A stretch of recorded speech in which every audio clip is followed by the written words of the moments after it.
I am Alok JHA. Welcome to my YouTube channel. We are working on previous year question analysis and I told you that this is very challenging, right? And if you can do it, I can give you guarantee you will come up with flying colors. Correct. So this would be my second video on previous year question and we are doing ancient India. Last session we started with the chapter 1 sources and this would be the same chapter but part 2 of sources, and my plan is to cover hundreds of questions, but I need your cooperation, I need your support, and you will not discourage me, right?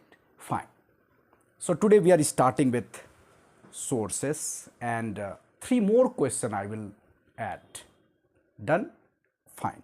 So today I am going to cover some more question on sources. Correct. Now, the next question is slightly typical. So when you see this question, you would be feeling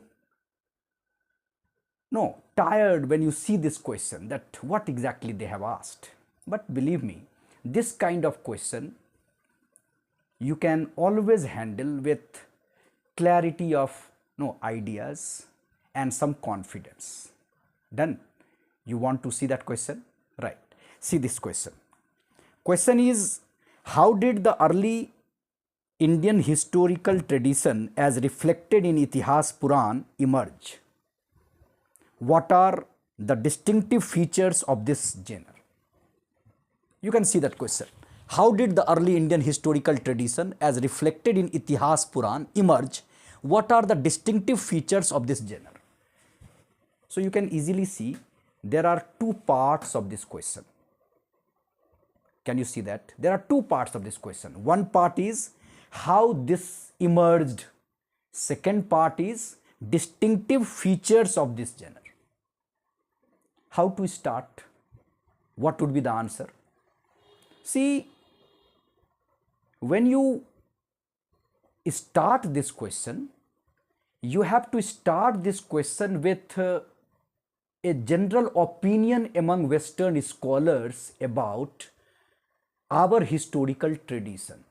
Do you know, Al-Biruni suggested that ancient Indians had no sense of history.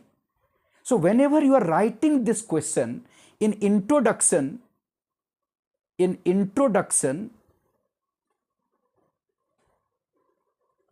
what you are going to write?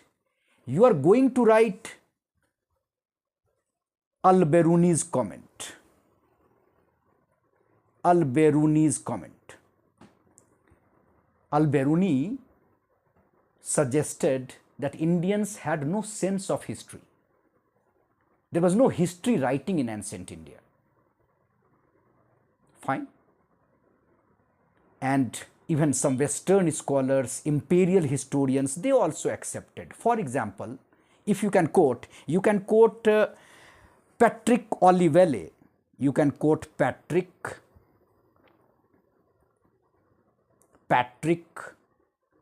Can you see this writing? I hope you can see this. In the last video, there was some problem in writing because of some issues, technical issues, but I hope I'm gradually improving it. Fine. So you will notice it, improvement you will notice gradually. I'm not expert of YouTube, right?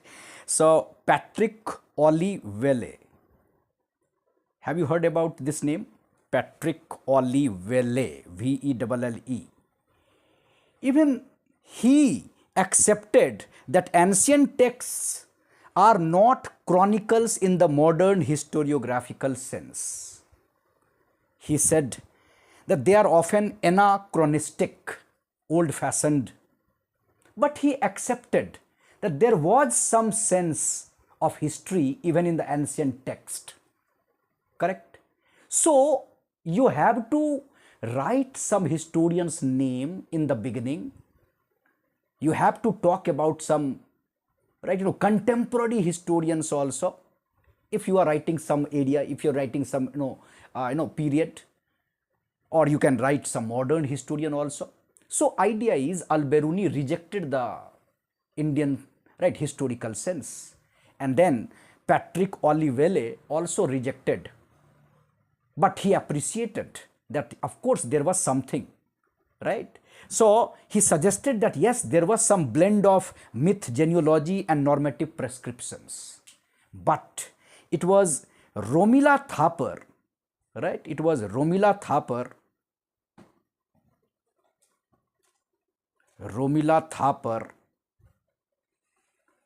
who actually highlighted this, what we called Itihas Puran tradition. And Romila Thapar talked about embedded and externalized history. Are you familiar with these terms? Embedded and externalized history. So Romila Thapar suggested that in India we have both embedded and externalized history, right? So he talked about Itihas, she talked about Itihas Puran tradition, Romila Thapar. So Romila Thapar was the most important historian who emphasized Itihas Puran tradition. Itihas meaning Ramayana Mahabharat. Ramayana Mahabharat is called Itihas. And Puran, you know Puran. So in Puran you have dynastic history. So Romila Thapar suggested that early historical tradition represented Itihas Puran tradition. So you have to talk about Romila Thapar, you have to talk about Patrick Olivelle, you have to talk about Al-Biruni, and you have to suggest in introduction that some Western scholars and even Al-Biruni rejected India's historical, you can say, tradition, but Olivelle and even Romila Thapar accepted early India, right, early Indians historical tradition, correct? So this kind of introduction you can write, and you can always include these names. Now, the next, area is how did this early historical tradition emerged, right? So you have to write the next part, that how this, right, Itihas Puran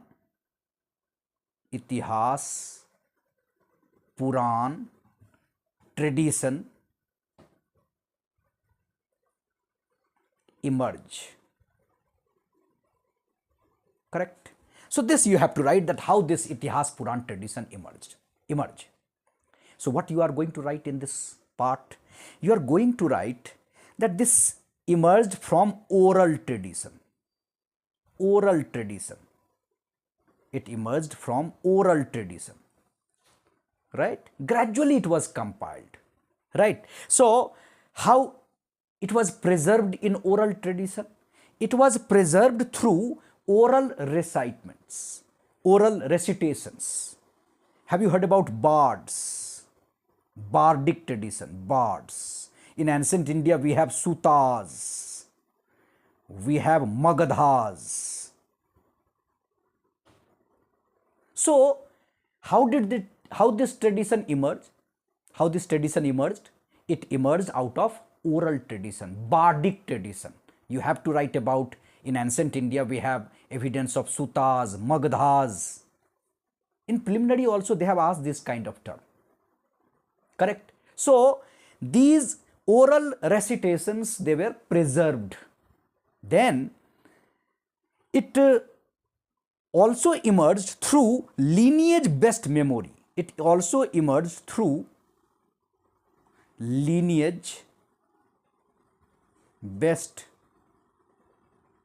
memory. Lineage based memory, right? So it also emerged through religious discourse,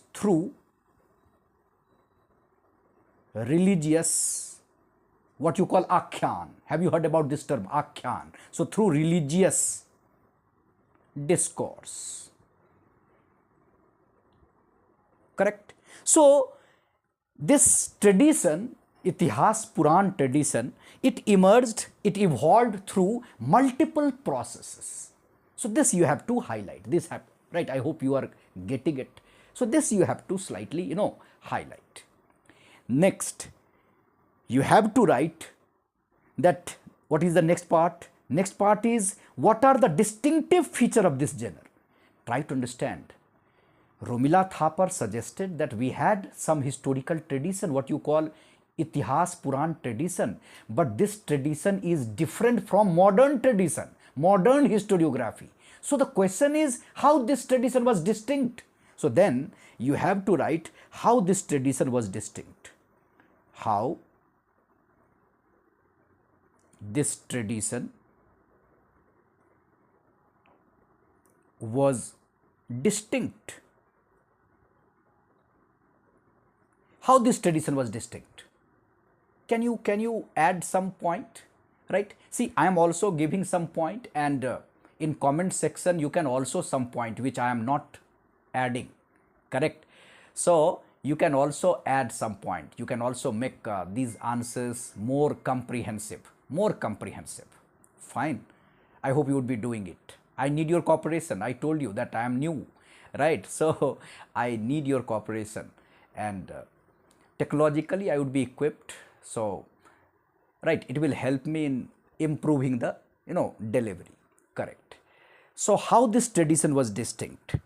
You can always write that this was distinct because our Itihas Puran tradition was intertwined with mythology. How our Itihas Puran tradition was intertwined,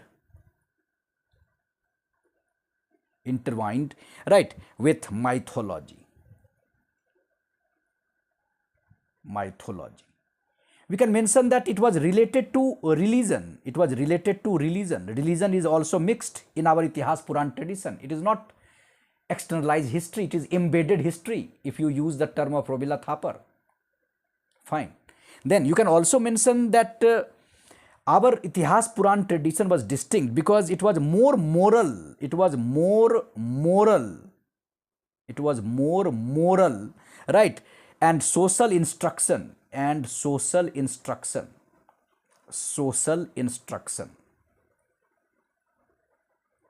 more moral and social instruction. And one more distinctive feature was, right, it lacked chronology, right? This is the biggest limitation of this tradition, right?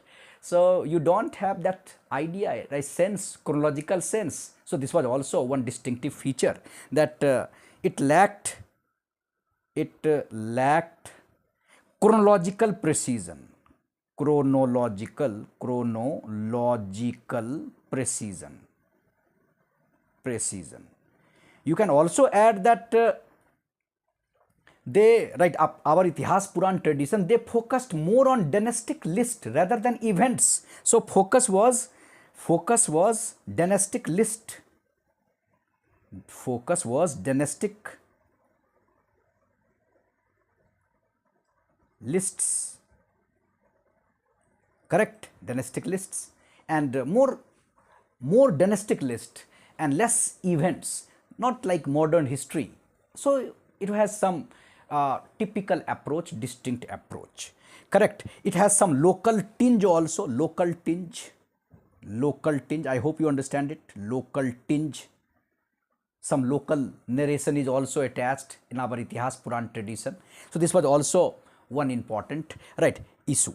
So this kind of features you can write, that these are some distinct new element which was not generally found in modern historiography. Correct? So I hope with this kind of point you can easily handle this question. Done? So writing introduction, writing different parts, quoting historians, and concluding, right, like the question, whatever, right, question is demanding, you are trying to, right, conclude in that direction. Done. Now should we come to next question, right? So come to next question. See the next question. Next question is,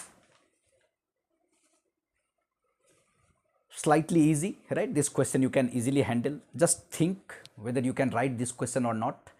There are no literary sources for the Harappan culture and no archaeological evidence for the Vedic period. Explain the phenomena. Last question was comment. I indicated in comment you have to give your views. Your view meaning standard view. You are writing Romila Thapar's view. But in this question you don't have to give your views. You have to explain the phenomena. Now see the question. What kind of introduction? Like suppose in this question, what would be your introduction? What would be the introduction in this question? In introduction, you have to write, because question is on Harappan culture, question is on Vedic period, you have to write what is the time period of Harappan period, or you can say Vedic period. You can write that mature Harappan period is from 2600 BCE to 1900 BCE. Vedic period is 1500 BCE to 600 BCE. So this kind of introduction you can write. That what is the time period of Harappan and Vedic period. So two different time period. This kind of introduction you can write. Now part 1 of your answer, what you are going to write after introduction, part 1, what would be your part 1? Part 1 would be Harappan culture, right? You will write about Harappan culture.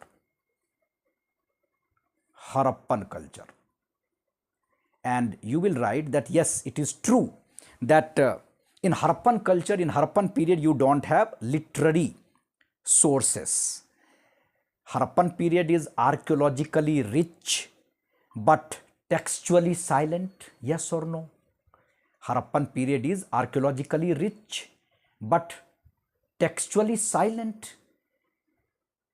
Why? We have written thing. We have some script on seals, on pottery. We have a signboard in Dholavira, but we cannot use it. It has not yet been deciphered. Yes or no?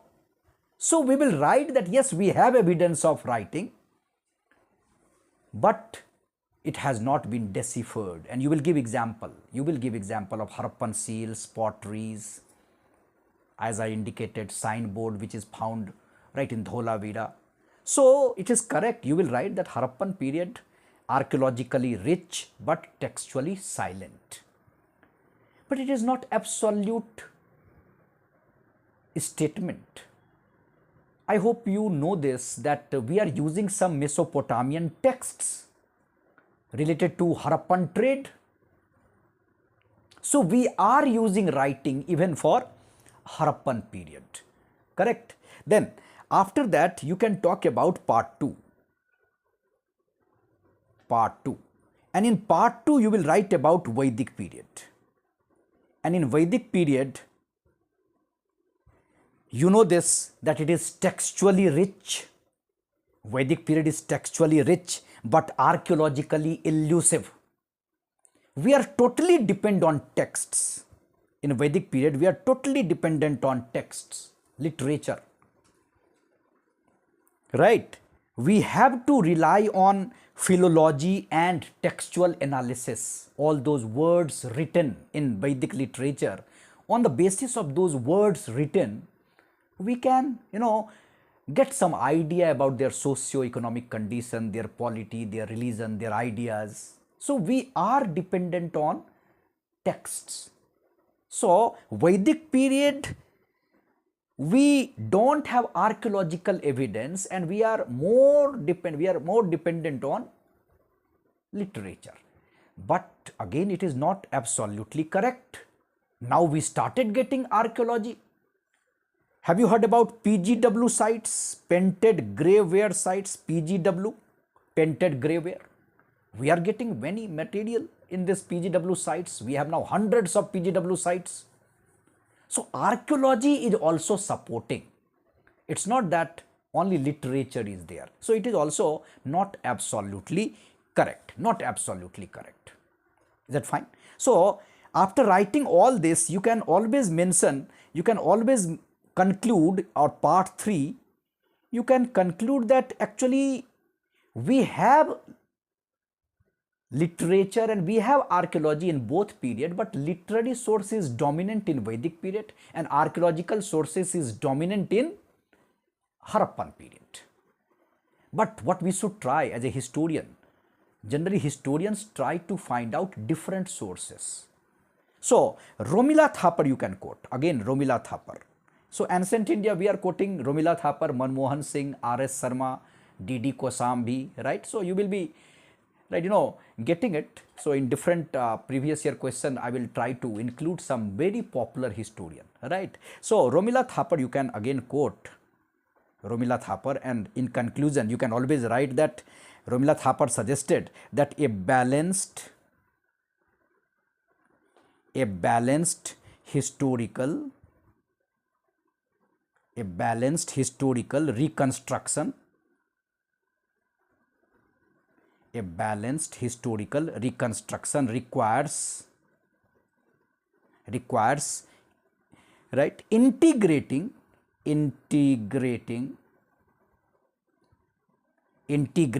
multiple sources.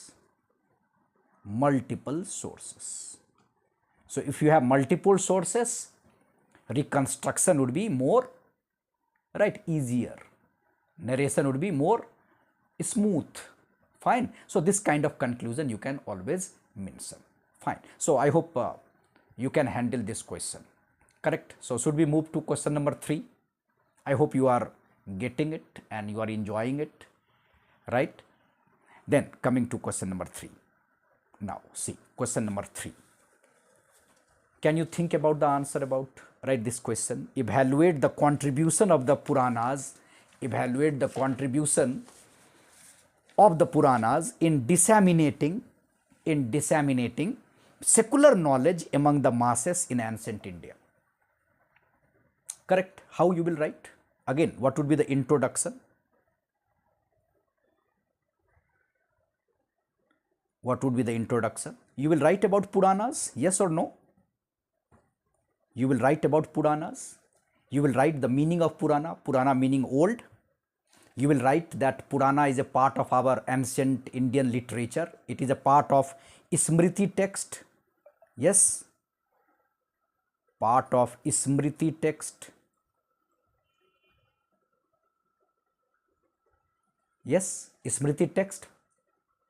I hope you remember in the last session we talked about Shruti and Smriti. Yes, so it is revision also, Shruti and Smriti. So last video I talked about a question related to Shruti literature, and Purana is a part of Smriti literature, remembered. Smriti is remembered, Shruti is heard. So Purana is a part of Smriti text. It is considered as religious, it is generally viewed as religious text. Yes, it is viewed as religious text, but it played important role in disseminating secular knowledge among the masses in ancient India. You know, this is very important. It is religious text, but it played important role in disseminating secular knowledge. So they are asking this. Now, so introduction you will write about Puranas, you will write that it is part of Smriti text. You can write that there are 18 Mahapuranas. You can write that these Puranas were compiled during the Gupta period. You can write that even before Gupta period there were some Purana, and till 14th centuries Puranas were compiled. Right. So all these things you can write in introduction based on the word limit. Right. Fine. So you will write all this, but you will highlight that what was the purpose of Puranas. This is important. Purpose of Purana was, right, to popularize Vedic religion. So it was meant for public recitation. It was meant for popular education. It was meant for ordinary people. Are you getting it? Idea was to popularize Brahmanical themes, stories about God, goddess, right? So it was open to all varnas.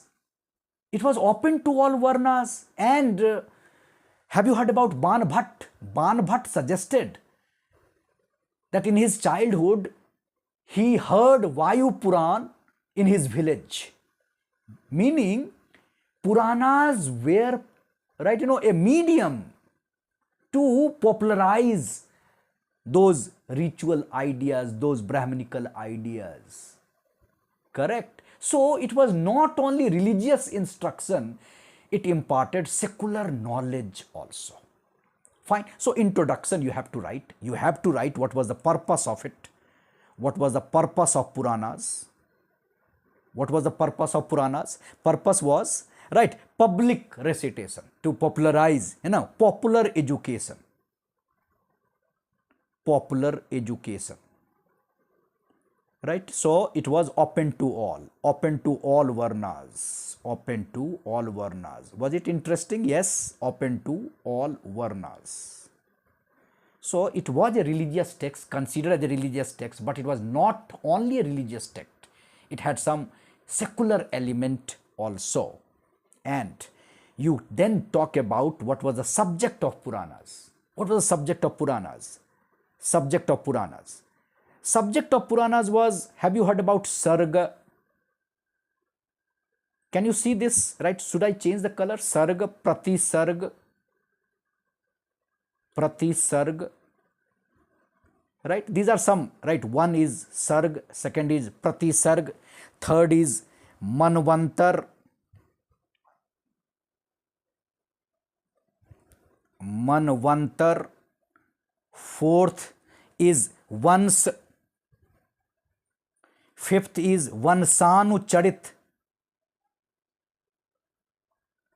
So you will write that Puranas deals with these 5 subjects. Sarg meaning creation, Pratisarg recreation, Manvantar time cycle, right? Cycle of time, Yuga, Mahayuga, and then worms, gods, genealogies, then royal dynasties, Vansanu Charit.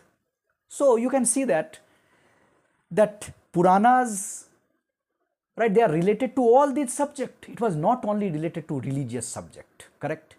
So, how they contributed? What was their contribution? What was their contribution? Their contribution.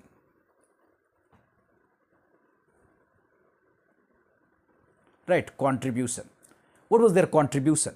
So, you can mention that what kind of secular, because the question is what? Question, I hope you can understand. Question is contribution of Puranas in disseminating secular knowledge among the masses. So, what kind of secular knowledge, right, it tried to give us? Like it talked about, right, it gives us geographical knowledge,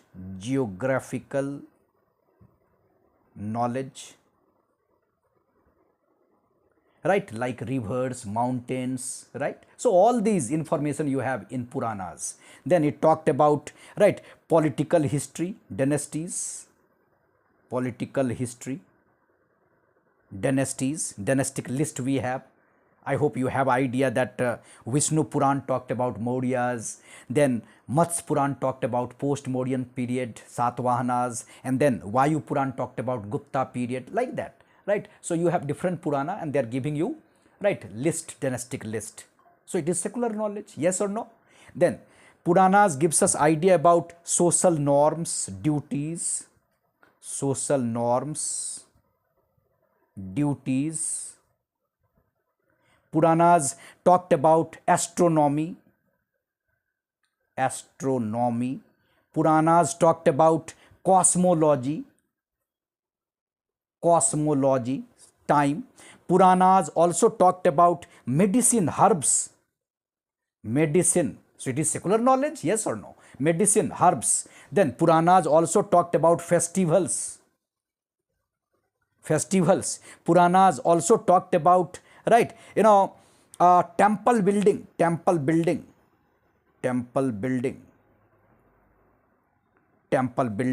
Then Puranas also talked about intermingling of culture.